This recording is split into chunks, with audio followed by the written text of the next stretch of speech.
So we are now here at the exact site where the excavator was used for quarrying.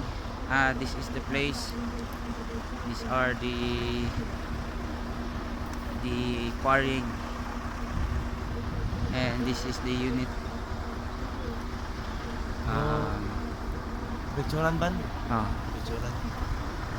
this is the unit where the glass was broke. Ikaw ba yung operator? Ikaw? So this is the operator. Napag-internet ako niya. So as you can see,